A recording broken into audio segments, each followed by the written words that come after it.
तो वो मिस हो गया अनिल जी, धन्यवाद तो व्हाट्सएप पे दे देंगे, बट वो जी बिजनेस नहीं सुन रहे हैं। और चार तौर पर पिक है अनिल जी हमारा हिंदुस्तान। नहीं, जैन साहब ने सुना भी था और मुझे बोला भी कि मैं इग्नोर कर रहा हूँ बंसल जी को, ऐसा उन्होंने मैसेज किया मुझे।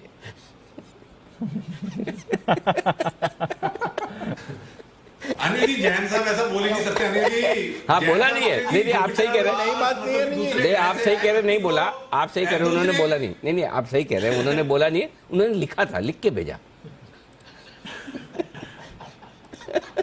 नहीं अनिल जी वो लिख भी नहीं सकते अनिल जी, वो तो कोई जुपिटर नेपट्यून अनिल जी किसी और ग्रह के व्यक्ति को इग्नोर नहीं कर सकते। हम तो रोज मिलते हैं अनिल जी। बिल्कुल अनिल जी एग्री नहीं कर रहे अनिल जी। बताएं सर। बंसल जी आज मैं वाकई में नहीं सुना अनिल जी, आज मैं थोड़ा सा कहीं निकला हुआ था और मैं अभी पहुंचा हूँ। 9, 10, 15 पर मेरे को जेम्स देने थे, तो फास्ट एकदम में आया हूँ। अच्छा जैन साहब, बंसल जी के साथ साथ आपने जी बिजनेस को भी इग्नोर किया आज। ठीक है, देखते हैं। इम्पॉसिबल है तो लाइफलाइन है। जी अच्छा बंसल जी बताएं सर। अनिल जी अनिल पिक दे रहा हूं, उससे पहले अनिल जी सब लोग आशु मदान जी से एक चीज सीख लें कि वो जी बिजनेस म्यूट पे नहीं देखते हैं, अनम्यूट पे देखते हैं। तो सब उनसे सीख लें, सबसे अच्छी आदत उनकी यही है। और अनिल जी पिक हमारा चार्ट कॉर्नर पिक है HAL, हिंदुस्तान एरोनॉटिक्स में खरीदारी की राय है। टेक्निकली जो एक करेक्शन चली आ रही थी 4-5 दिन से, उसके खत्म होने के संकेत हैं। पिछले 2 दिन के हाइस के ऊपर निकल रहा है, एक पॉजिटिव क्रॉस ओवर है। ओवर टू कुणाल जी। अनिल जी देखिए, एक बुलिश फ्लैग पैटर्न का यहाँ पर ब्रेकआउट आता हुआ नजर आ रहा है। HAL लगातार आउट परफॉर्म कर रहा है। HAL और BDL ये 2 काउंटर्स हैं जिनमें लगातार हमने तेजी देखी है। तो मौजूदा स्तरों पर HAL में दोबारा निवेश का मौका मिल रहा है इस करेक्शन के बाद, तो बाय करके चले। यहाँ पर स्टॉप लॉस रख लें 2500 के आसपास, 2500 के स्टॉप लॉस से खरीद करें। पहला टारगेट होगा इस स्टॉक के लिए 2575 का, इवेंचुअल टारगेट 2625 का। तो 2625 के टारगेट के लिए HAL में खरीदारी की राय है। और आशु जी जहां कहीं भी हो ध्यान दें, बंसल जी ने कहा कि आप जो है म्यूट करके नहीं देखते, यही आपकी सबसे बड़ी क्वालिटी है, इसके अलावा कोई नहीं। मतलब बड़ी छोटी और कोई है ही नहीं, खाली एक ही है, इसके अलावा कोई नहीं। नहीं, बंसल जी ने अनिल जी कहा कि ये उनकी सबसे बड़ी क्वालिटी है। हाँ। कि वो अनम्यूट करके देखते हैं अनिल जी, बस यही सबसे बड़ी क्वालिटी है अनिल जी। ओके, ये ले अब अगला बिगले किरण जी के लिए, किरण का कमाल।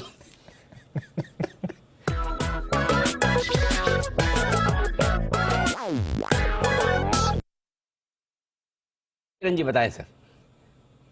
रीइटरेट कर रहा हूं बाय कॉल का, मंगलवार को भी यही कॉल दिया था। बजाज फाइनेंस अभी भी बाय करना चाहिए जिन्होंने मिस किया है। फ्यूचर्स में 7650 का स्टॉप लॉस रहेगा।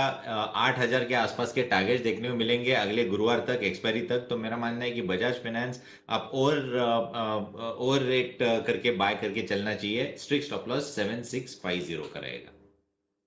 बजाज फाइनेंस पर करें खरीदारी। ये बजाज फाइनेंस, बजाज फिनसर्व दोनों ही मोमेंटम में रहे। आज बजाज फिनसर्व के कुछ 80 करोड़ बोनस शेयर्स भी लिस्ट हुए हैं, बट इसके अलावा बजाज फाइनेंस पर रखनी है आपको नजर आइए। पालिया साहब भी हमारे साथ जुड़ चुके हैं, करते हैं उनका स्वागत BTST का बिल्कुल।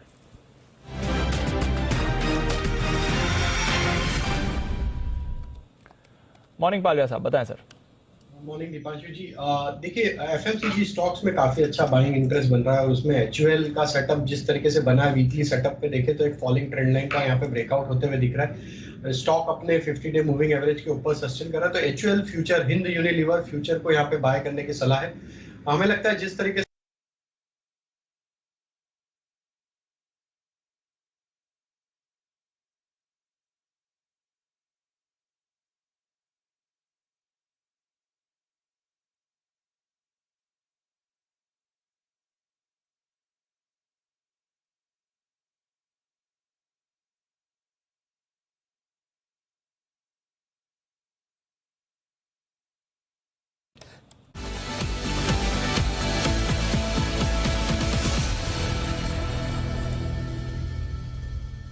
बताएं सर।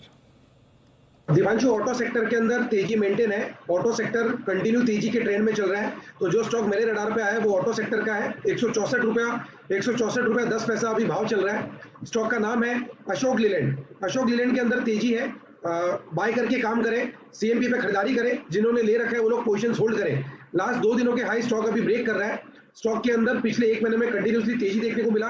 उसके बाद ये पिछले 7-8 दिनों में या 10 एक दिनों में थोड़ा सा साइडवेज कंसोलिडेशन दिखा रहा है और आज वापस से ये अपमूव रिज्यूम कर रहा है। 160 रुपए का इसके अंदर नीचे में सपोर्ट है। 160 का स्टॉप लॉस लगा के अशोक लेलैंड में यहाँ पे सीएमबी पे लॉन्ग पोजीशंस इनिशिएट करें। ऊपर में जो टारगेट देखने को मिल सकते हैं अशोक लेलैंड में 168 रुपए का पहला टारगेट बनेगा।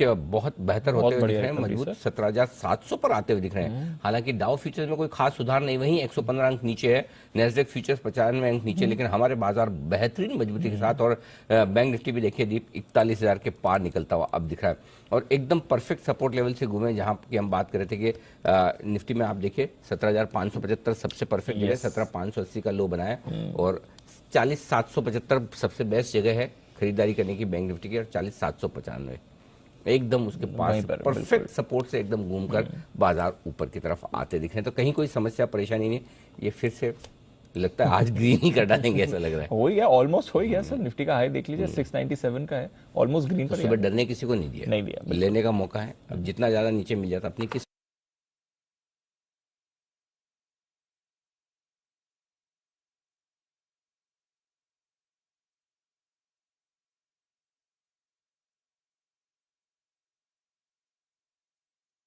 एसेट क्वालिटी में 2024 तक भारी सुधार का अनुमान जताया है। वैसे तो सुधर ही रही है, लेकिन और ज्यादा सुधरेगी ऐसा मानना है देश की दिग्गज रेटिंग एजेंसी क्रिसिल का। क्या होने वाला है सुधार, कितना होने वाला है, और क्रिसिल के इस अनुमान के पीछे वजह क्या है, आइए जानते हैं। अरमान हमारे साथ हैं इस वक्त। अरमान बताइए। जी सर, उनकी रिपोर्ट में एक इंटरेस्टिंग चीज उन्होंने ये चीज बोली है कि जो 10 साल में, पिछले 10 साल में जो जीएनपीए, जो आपके ग्रॉस नेट एनपीएस हैं, वो न्यूनतम लेवल पर आ जाएंगे FY24 में। FY24 में उनका मानना यह है कि जो जीएनपीएस हैं वो आपके 4% पर आ जाएंगे और इस फाइनेंशियल ईयर में भी वो 5% पर आ जाएंगे और अगले फाइनेंशियल ईयर में 100 बेसिस पॉइंट और कम हो जाएंगे। अब उसका रीजंस क्या है, जहां पर अगर आप उनकी रिपोर्ट पढ़ेंगे तो मुख्य रीजंस जो उन्होंने बताए, एक तो कि जो पैंडेमिक के बाद से जो इकोनॉमिक रिकवरी हुई है और जो असेट क्वालिटी में इंप्रूवमेंट हुआ है वो काफी बढ़िया होते हुए दिखा है। उसी के साथ साथ जो क्रेडिट ग्रोथ अगर आप देखेंगे तो वहां पर बढ़िया मूवमेंट होता हुआ दिखा है। उन्होंने एक चीज और इंटरेस्टिंग चीज हाईलाइट करी कि जो कॉर्पोरेट एडवांसेस होते हैं, कॉर्पोरेट एडवांसेस के जो एनपीएस हैं वहां पे वो भारी कटौती देख रहे हैं। अगर FY18 की अगर आप बात करेंगे तो अगर वहां पे ग्रॉस एनपीएस लगभग 16% के थे और उनका अनुमान ये है कि ये जो FY24 में वो सिर्फ 2% पर आते हुए दिखेंगे। उसी के साथ साथ अगर आप कॉर्पोरेट एडवांसेस अगर देखेंगे वहां पर ब्रेकअप होता है कि एक हाई सेफ्टी एडवांसेस और एक जो सब इन्वेस्टमेंट कैटेगरी के एडवांसेस हैं। ओवर द टाइम अगर आप देखेंगे तो जो हाई सेफ्टी एक्सपोजर्स है बैंक्स का, वो उसमें पहले अगर आप 31 मार्च 2017 की बात करेंगे तो 59% था, जो बढ़कर अगर आप 31 मार्च 2022 को देखेंगे तो वो 77% हो गया है। मतलब हाई सेफ्टी अगर जहां पर है वहां पर ऑलरेडी उनका जो पैसा है वो ज्यादा उधर चला गया है। उसी के साथ साथ अगर आप सब इन्वेस्टमेंट ग्रेड के अगर आप देखेंगे वहां पर भारी गिरावट आती हुई दिखी है। जो 31 मार्च 2017 को 17% का एक्सपोजर था वो घट के अब 31 मार्च 2022 को सिर्फ 7% का रह गया है। तो ओवरऑल जो क्रेडिट ग्रोथ में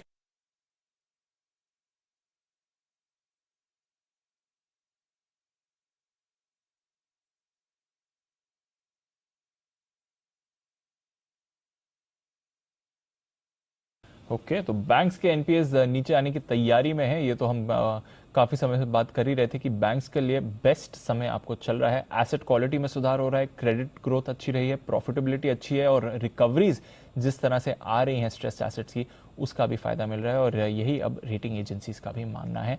तो नजर रखते हैं, banking space as a whole वैसे भी आउट परफॉर्म कर ही रहा है और आगे भी करेगा, ये आपके लिए संकेत आ रहे हैं। हमने कल ही देखा सेंट्रल बैंक भी पीसीए से बाहर आया है। पर आइए, 9:45 बज गए हैं और वक्त है स्वागत करने का भसीन साहब का, भसीन के हसीन शेयर्स के लिए।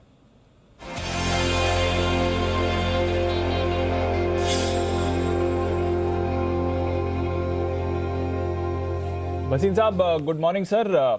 थोड़ा रिएक्ट जरूर किया कल शाम के ग्लोबल एक्शन पर हमारे बाजार अच्छी रिकवरी दिखाते हुए और काफी सारे स्टॉक्स भी एक्शन में आ रहे हैं। बताएं सर, आपकी इस समय एक बार मार्केट की रीडिंग क्या है?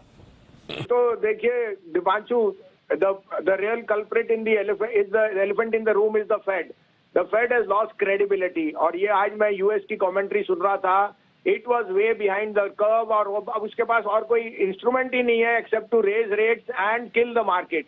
So the Fed is being downed as the biggest what you call the elephant in the room. और मेरे को लगता है the hawkishness will give way to growth, because अगर आप recession लेंगे तो comeback will be very difficult. So I continue to think India is an outperformer, but global volatility आपको अच्छे शेयर लेने का मौका जहाँ दे वो लीजिए. India is an outlier और ये आपको दिख ही रहा है. तो मुझे कोई दो राय नहीं कि यहाँ से दिवाली से पहले न्यू हाई जरूर आएगा, तो तैयारी कर लीजिए अच्छे शेयर लेने की. और बैंक्स, ऑटोज आपको बता रहे हैं कि कहाँ ग्रोथ है. मैं यहाँ कॉन्ट्रा होके आईटी में भी आपको स्पेसिफाई करूंगा, because that is a very good. लेकिन consumption stocks are doing very well. तो आपको अपडेट भी दे दूं, कल मैंने टीसीएस कहा था, वो अभी भी कायम है. TCS will be the largest gainer of outsourcing, और अब उनके पास और ऑर्डर्स आ रहे हैं.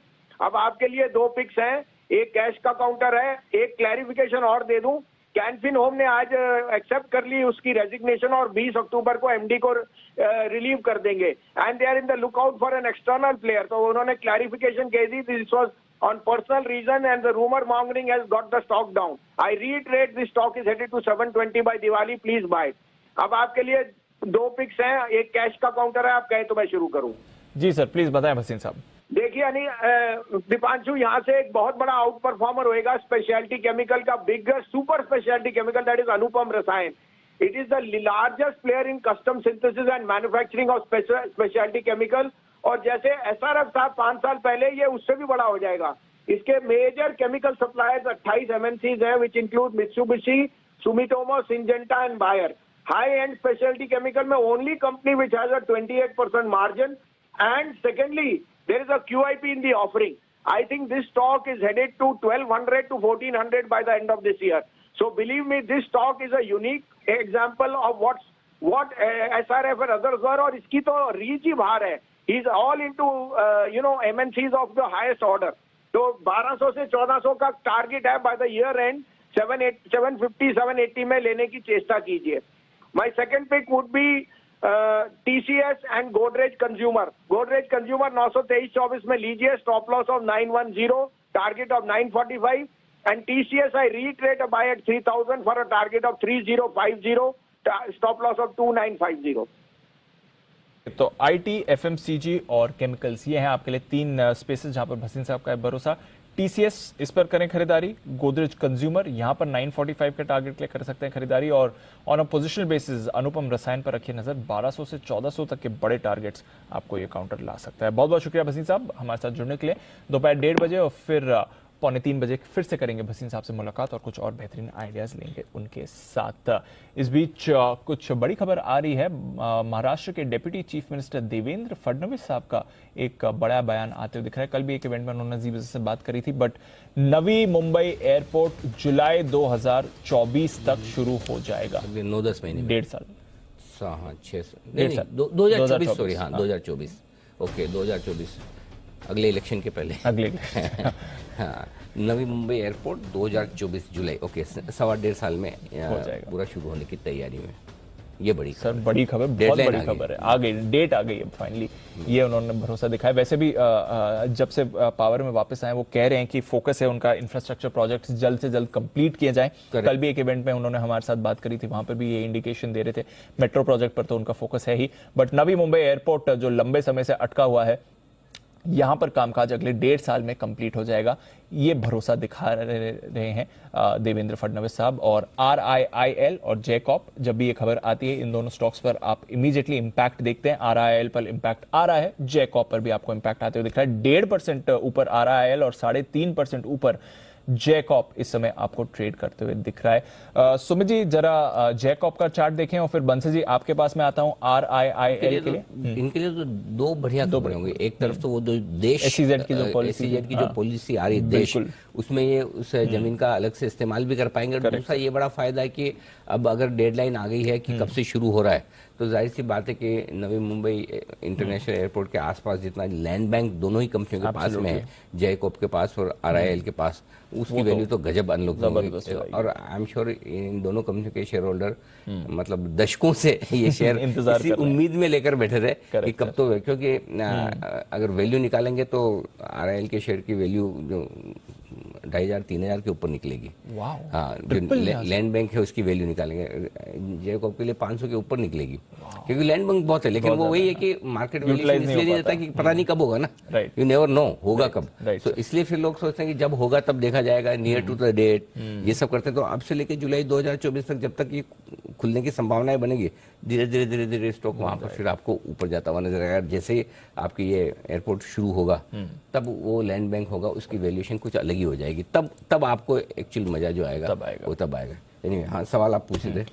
सुमित जी, जैकॉब जरा देखें सर, और फिर बंसल जी आपके पास आता हूँ RIL के लिए। हिमांशु, जैकॉब में कोई भी दिक्कत नहीं है, पोजीशंस होल्ड करके चले, स्टॉक तेजी के ट्रेंड में है, स्टॉक 1 में तेजी दिखा रहा है और लास्ट 2-3 दिनों में ऊपरी लेवल से जो दबाव दिखाया है वो बाइंग अपॉर्चुनिटी है। 180-185 के आसपास या 189 के आसपास इसमें खरीदारी कर सकते हैं। नीचे के अंदर अभी इमीडिएट 175 का इसका सपोर्ट बनेगा और ऊपर में 200 रुपए का साइकोलॉजिकल हर्डल है। जैसे ये 200 रुपए का लेवल क्रॉस करेगा तो उसके बाद मोमेंटम और बढ़ेगा और अच्छी तेजी स्टॉक के अंदर आने वाले दिनों में ऊपर की तरफ देखने को मिलेगी, जिसमें 250 से 250 रुपए तक के लेवल देखने को मिलेंगे। खरीदारी करें, 175 का स्टॉप लॉस, 200 से 250 के टारगेट। तो ये है आपके लिए जैकॉप, यहाँ पर रखनी है नजर 3.5% ऊपर। Bansal ji, Reliance Industrial Infra sir. Deepanshu, बेहतरीन टेक्निकल स्ट्रक्चर है, एक तो बड़े चार्ट पर एक बड़ा ब्रेकआउट भी हो रहा है, नेकलाइन भी टूटी हुई है। इन स्तरों पर, करेक्शंस पर यहाँ पे दीपांशु मुझे लगता है खरीदारी करके चलना चाहिए और काफी बड़ी तेजी का प्रबल दावेदार है। 1450, 1480 तक ये स्टॉक शॉर्ट टर्म में जाने का पोटेंशियल रखता है, तो खरीदारी की राय है RIL पर। बिल्कुल, ओके, हमने भी कई बार कहा है, यही इंतजार है बस। हमारे तो SIP स्टॉक भी रहा हुआ है और अभी भी आपके पास है 100% ये स्टॉक। अब क्लैरिटी के 1.5 साल के लिए पोर्टफोलियो में लेके छोड़ देना चाहिए। अब बहुत क्लैरिटी के 1.5 साल के, अब हो सकता है 4-6 महीने आगे पीछे हो जाए, वो एक अलग बात हो सकती है, बट ब्रॉडली आपके सामने डेडलाइंस आ गई हैं, तो आपको अब उस हिसाब से कैलकुलेशन करना चाहिए। आइए बढ़ते आगे और ग्लोबल मार्केट्स के जाने माने एक्सपर्ट अजय बग्गा साहब से मुलाकात करने का वक्त है। बग्गा साहब, बहुत बहुत स्वागत है आपका, धन्यवाद। पूरा सुना सर आपने जेरोमी पावेल साहब को अच्छे से? ठीक है। एक गलती कर दी कि 1 घंटा रह गया था मार्केट में, सो गया मैं फिर 1 बजे तक। इतने बोरिंग है वो? रहना चाहिए था, बड़ी तेजी से गिरा मार्केट उसके बाद। नहीं, मार्केट की वजह से नींद आ गई या वो बोरिंग है? नहीं, बोरिंग कुछ नहीं था अनिल जी, होश उड़े हुए थे कल। तो ऐसा क्या कहा सर पावेल साहब ने जिससे होश उड़ गए? देखिए, मार्केट ने डिस्काउंट इन कर लिया था, पचा लिया था कि 75 बेसिस पॉइंट वो करेंगे, बट नवंबर और दिसंबर में भी रेट बढ़ेंगे ये नहीं पचाया गया था इतनी तेजी से। ओवरऑल जो इस साल के आखिर के रेट जून में ये बात कर रहे थे 3.4% के, वो 4.4 पे हो गए, तो 1% वो रेट बढ़ गया। दूसरा, 2023 में जहां उम्मीद थी कि सेकेंड हाफ में शायद रेट कट आ जाएगा, उसकी जगह इन्होंने कहा 2023 के अंत तक हमें रेट 4.6 दिखता है। तो इससे मायूसी बहुत हो गई कि ये जो, और इनकी तरफ से ये जरूर कहना है कि ये 26 अगस्त को इन्होंने कह दिया था कि rates will stay higher for longer, ज्यादा अवधि के लिए ज्यादा ऊंचे रेट हमें दिखते हैं। तो बट मार्केट थोड़ा कॉम्प्लेसेंट था, और अभी भी देखें अनिल जी, अगर फ्यूचर्स के कर्व देखें जो ओवरनाइट स्वैप्स दिखा रहे हैं फेड फ्यूचर्स के, वो अभी भी 4.2% दिखा रहे हैं 2023 के अंत का। तो मार्केट अभी भी सोच रहा है कि कहीं पे ये फेड ओवर एक्सटेंड कर देगा और रेट काटना इनको विवश होना पड़ेगा, बट कल तो नहीं दिखा। और कल उन्होंने जो कमेंट्री दी वो भी बहुत हॉकिश रही। एक तो जो यूएस इकोनॉमी को चलाता है हाउसिंग, उन्होंने कहा हाउसिंग करेक्शन है, हमें और आती करेक्शन दिख रही है, तो वो बहुत बड़ी चीज होती है घर की कीमतें अमेरिका में गिरने की तरफ। दूसरा, उन्होंने कहा रिसेशन आएगा नहीं आएगा कोई नहीं कह सकता, कितना डीप आएगा वो भी हम नहीं कह सकते, तो इससे थोड़ा मार्केट विचलित हुआ। तीसरा उन्होंने ये कहा कि पेन रहेगा तो दर्द हम देंगे इकोनॉमी को और उससे इकोनॉमी नीचे जाएगी, बट जब तक हमारा कार्य खत्म नहीं हो जाता 2% पे इन्फ्लेशन लाने को, हम जारी रहेंगे, ये कदम हम उठाते रहेंगे। तो ये सब मिलजुल के बहुत हॉकिश एक बयान आया। इनकी प्रेस कॉन्फ्रेंस के ड्यूरिंग मार्केट बढ़ा था, तो शुरुआत में मार्केट अच्छे चल रहे थे, ग्रीन में थे, फिर जैसे ये रेट हाइक आया हमने देखा अमेरिकी मार्केट गिरे, बट इनके बयान के ड्यूरिंग बढ़ रहा था, बट जो आखिरी इनका वक्तव्य था कि हाउसिंग मार्केट में करेक्शन आ गई है और वो डीपर जाएगी, उसके बाद मार्केट नीचे गिरते रहने लगे। और सबसे बड़ी बात यह है कि 3 साल से इनका एस्टिमेट खराब रहा है। जून में इन्होंने कहा 3.4%, अब 4.4 पे आ गए। क्या ये हो सकता है कि अगले 3 महीने में ये 5% पे पहुंच जाए? ये मार्केट सोच रहा है। तो आपको सारे एजम्पशंस ऑफ द टेबल हो गए हैं, आपको फिर सोचना है कि कहां तक यहाँ पे प्रॉब्लम आ सकती है। तो ओवरऑल देखें तो अनिल जी, ये इन्फ्लेशन को नीचे करने के 2 तरीके हैं। या तो आप सप्लाई बढ़ाइए, सप्लाई तो आप बढ़ा नहीं सकते क्योंकि उतनी कैपेसिटी होती है इकोनॉमीज की। तो दूसरा चीज होता है डिमांड घटाइए। तो ये डिमांड घटा रहे हैं, वो बहुत ही एक ब्लंट इंस्ट्रूमेंट रहता है, वो सबको अपने घेरे में ले लेता है। और जब डिमांड आप घटाते हैं और फिर आप कैलिब्रेट नहीं कर सकते, उसको रोक नहीं सकते। और अगर आप वो यील्ड कर्व देखें अमेरिका का, कि अगर 2% 4.1% तक आ गया और 2 साल का जो बॉन्ड है अमेरिकन गवर्नमेंट का 4.1, 10 साल का बॉन्ड आपका 3.6 3.7 के करीब, तो ये क्या दर्शा रहा है कि आगे जाके रेट कट होंगे बट अभी रेट बढ़ेंगे। और वो 2 साल का बहुत अच्छी तरह आपको इंडिकेट कर देता है कि शॉर्ट टर्म में रेट कहाँ जा रहे हैं। आज का रेट 3.25 है, 2 साल का रेट 4.1 दिखा रहा है, जो 4.5 बन जाएगा और 2 महीने में। तो ये सब इश्यूज रहे। एक फेड की क्रेडिबिलिटी जो भसीन साहब सवेरे बोल के गए, बिल्कुल सहमत हूँ, 3 साल से एस्टिमेट आपका खराब रहा। दूसरा, बहुत देरी कर दी। अब वो गाड़ी पकड़ने के लिए इनको बहुत जोर की ब्रेकें लगा रहे हैं, स्पार्क्स उड़ रहे हैं और पूरे विश्व में इसका प्रॉब्लम आ जाता है। डॉलर देखिए कहाँ पहुंच गया, और रोज $2 बिलियन इमर्जिंग मार्केट के सेंट्रल बैंक्स खपा रहे हैं अपनी करेंसी को बचाने के लिए डॉलर के अगेंस्ट। चाइना जैसा सक्षम देश 7.1 पहुंच गया उसका करेंसी युआन जो है डॉलर के सामने। तो चाइना नहीं कर पाया अपनी करेंसी को 7 का अहम लेवल तोड़ने से। तो यही दिखा रहा है कि इमर्जिंग मार्केट्स के लिए बहुत पेन आती है। और ये डॉलर जब इतना बढ़ता है तो फाइनेंशियल कंडीशंस बहुत टाइट हो जाते हैं विश्व भर में। क्योंकि अगर आपको अमेरिकन गवर्नमेंट के सर्टिफिकेट पे 4% मिल रहे हैं, आप क्यों कहीं और पैसा डालेंगे? विश्व भर का पैसा अब अमेरिका की तरफ जाएगा 4% कमाने के लिए। ये बात तो सही है, लेकिन एक चीज जो सीखने समझने वाली बात है वो मैं बग्गा साहब से पूछूंगा, वो कि जब अमेरिका की हालत खराब है तो डॉलर मजबूत होता क्यों, इस पर बात करेंगे। लेकिन करते हैं शुरुआत 10 की कमाई की।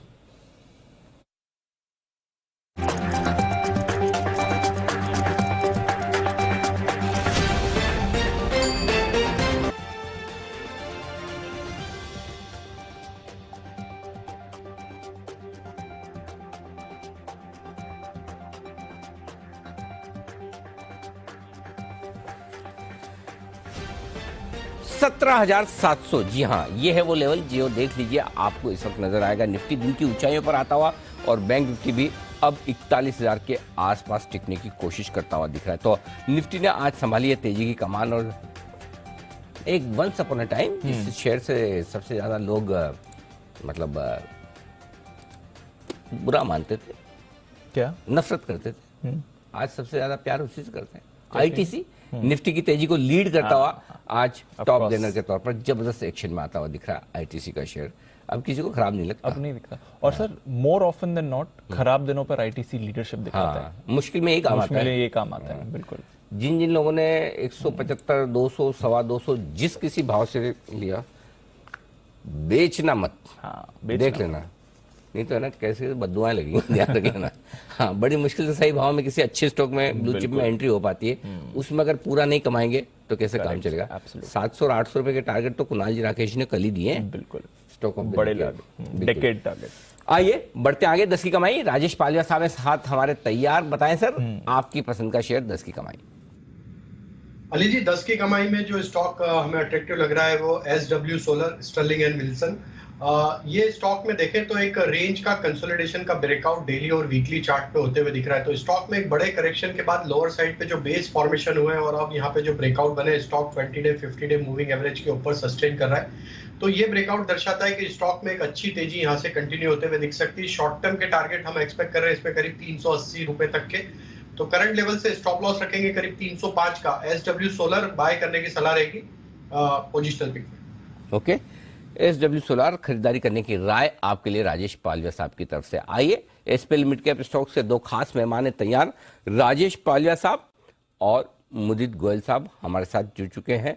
और उस माफ कीजिए, राजेश पालिया साहब तो 10 की कमाई में, सिद्धार्थ सेरानी साहब और साथ ही मुदित गोयल साहब जुड़ रहे हैं। इससे पहले कि मैं SPL की शुरुआत करूं, एक बार जरा ITC पर विशेष टिप्पणी सिद्धार्थ जी की तरफ से भी आ रही। सिद्धार्थ जी बताएं सर। अनिल जी 220 रुपए में डार्क हॉर्स कहा था, आज फिर से कहता हूं ये है डार्क हॉर्स। और डार्क हॉर्स मैं तो उसी को मानता हूं जिसका कोई उम्मीद नहीं लगा रहे थे जीतने का और वो जीत जाता है। तो ये डार्क हॉर्स ITC मैं मानता हूं FMCG सेगमेंट में काफी अच्छा कर रहा है, second in line in terms of FMCG।